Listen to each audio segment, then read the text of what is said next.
Tipper ప్రమాద బాధితులకు సెట్టిబల్జీ action force ద్వారా ఆర్థిక సాయం అందించడం జరిగిందని జాతీయ బీసీ సంక్షేమ సంఘం రాష్ట్ర కన్వీనర్ చొల్లంగి వేణుగోపాల్, టీడీపీ నాయకులు నురుకూర్తి వెంకటేశ్వరరావు పేర్కొన్నారు. సెట్టిబల్జీ యాక్షన్ ఫోర్స్ ద్వారా మంత్రి సుభాష్ ఒక్కొక్క బాధిత కుటుంబానికి 50,000 రూపాయల చొప్పున బాధితులకు అందజేశారు. వారు మీడియాతో మాట్లాడుతూ టిప్పర్ ప్రమాదంలో మృతి చెందిన ఉపాధి కూలీల కుటుంబాలకు ప్రభుత్వం ఆర్థిక సాయం అందించడం జరిగిందని తెలిపారు. మృతుల కుటుంబాలు నిరుపేద బడుగు వర్గాలకు చెందిన వారని తెలిపారు. అవుట్ సోర్సింగ్ ఉద్యోగాలతో పాటు ఉన్నత విద్య చదివే విధంగా చర్యలు తీసుకుంటామన్నారు. GS foundation chairman GS Guttula Srinivas మాట్లాడుతూ రోడ్డు ప్రమాదంలో మృతి చెందిన చిట్టమ్మ కుమార్తెకు పూర్తి స్థాయిలో ఉచితంగా విద్య అందించడం జరుగుతుందన్నారు. ఈ కార్యక్రమంలో మాజీ MPTC Geesala Srinivasarao, Pitani Appanna, Guttula Ramalingeswararao, AMC chairman Manga Gangaiah, Konda Vinayak, Srinivas, Yalamanchili Bhaskar, Bhimaraju తదితరులు పాల్గొన్నారు.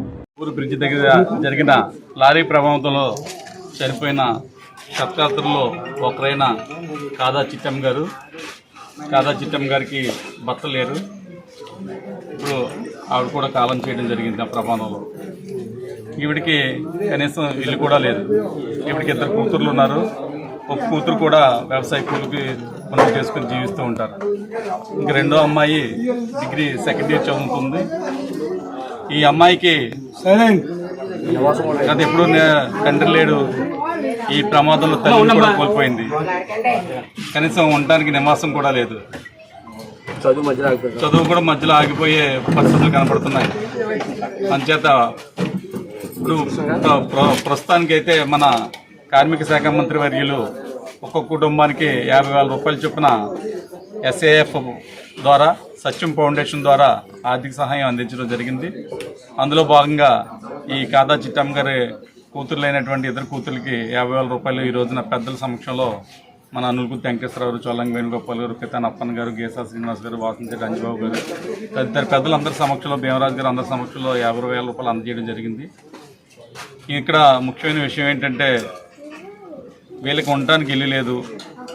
ఆ అమ్మాయికి తల్లిదండ్రులు లేరు. చాలా దయనీయమైన పరిస్థితి. చదువు మధ్యలో ఆపివ్వకుండా ఆ చదువుకి అయ్యే ఏదైనా ఖర్చు కానీ, అంటే పుస్తకాలు కానీ, ఫీజులు కానీ, ఆవిడ ధరించవలసిన దుస్తులు కానీ నేను GS ఫౌండేషన్ ద్వారా నేను సమకూరుస్తానని తెలియజేస్తున్నాను.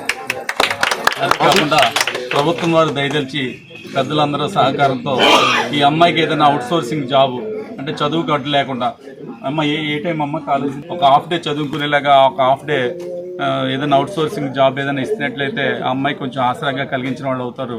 దయచేసి ముఖ్యమంత్రి వర్యులు, ఉప ముఖ్యమంత్రి వర్యులు, యువనేత నారా లోకేష్ గారు కొంచెం ఈ అమ్మాయిని దృష్టిలో పెట్టుకుని ఈ అమ్మాయికి జీవితాన్ని ప్రసాదిస్తారని వేడుకుంటున్నాము.